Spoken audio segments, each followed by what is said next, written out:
Ça y est, c'est le grand jour. Aujourd'hui, on va chez Argon 18. Je vais récupérer mon nouveau vélo pour la saison 2020. Autant vous dire que j'ai vraiment hâte.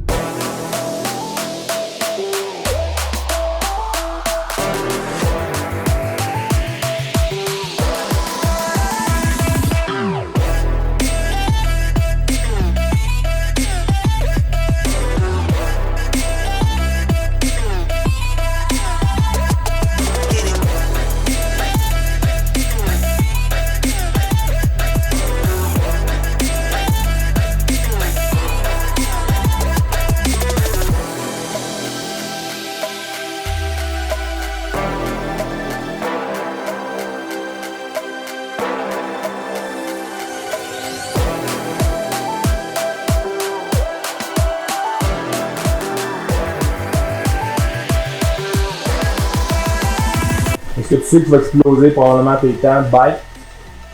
J'aimerais bien. Ah, mais. J'ai vu la tête. T'as vu l'emplacement de sa tête au niveau des mains? Comment il est compact? C'est fou, là. C'est bien ou pas bien? C'est bien. Ok. C'est bien, mais c'est rare d'avoir un athlète qui peut se rendre jusque-là.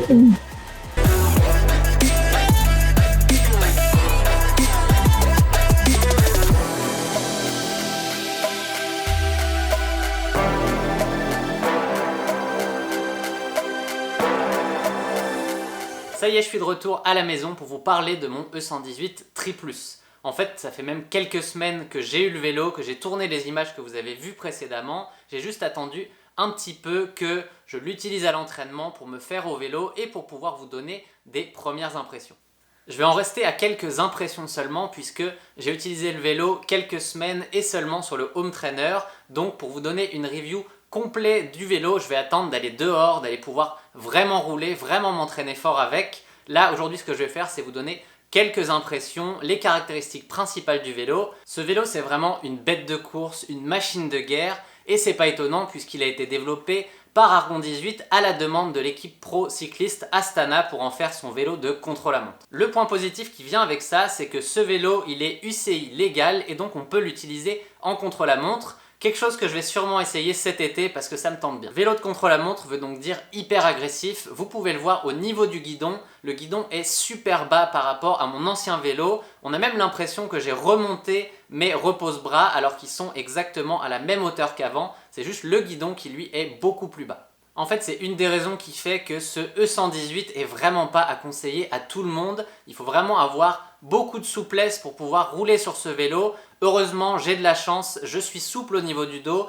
On l'a vu avec Dominique, ma position va très bien se transposer sur ce vélo, mais c'est vraiment pas le cas de tout le monde. Pour la grande majorité des triathlètes, le modèle au-dessus, le E119, est celui qui conviendra le mieux puisqu'il est beaucoup plus adaptable avec un guidon qui va être plus haut et qui va être donc plus confortable. De mon côté, clairement, j'ai pas choisi le confort comme une priorité, j'ai mis la performance avant tout et je peux vous dire que je vais même essayer encore d'aller travailler ma position avec Dominique. On va essayer de la rendre plus agressif, plus aéro, et en plus je vais avoir un petit outil cet été qui va m'aider à faire les bons choix en termes d'aérodynamisme, c'est le Nocio. Je vous en reparlerai un peu plus tard, mais on va pouvoir faire des beaux tests avec ça, ça va être super cool. Que dire de plus sur le bike en lui-même? Et bah comme vous pouvez le voir, c'est hyper clean, il n'y a rien qui dépasse. Tout a été fait pour que l'aérodynamisme soit à son maximum et pour moi, les belles évolutions que je vois, ça va pas forcément être nouveau pour tout le monde. C'est des trucs qui sont déjà sur le marché depuis longtemps mais que j'avais pas encore sur mon ancien bike. Typiquement, les shifting électroniques, les vitesses électroniques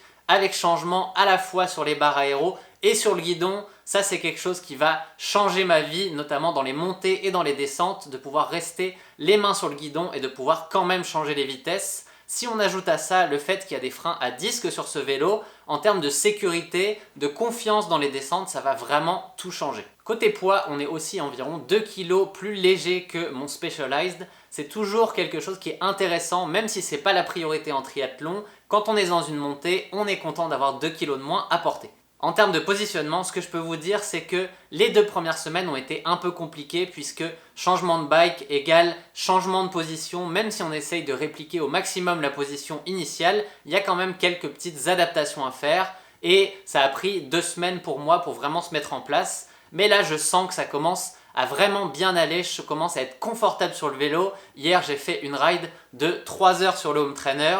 C'était dur sur la fin, mais de toute manière 3 heures sur le home trainer c'est toujours dur. J'ai hâte d'aller dehors pour vraiment tester ça et je vous en dirai plus à ce moment-là.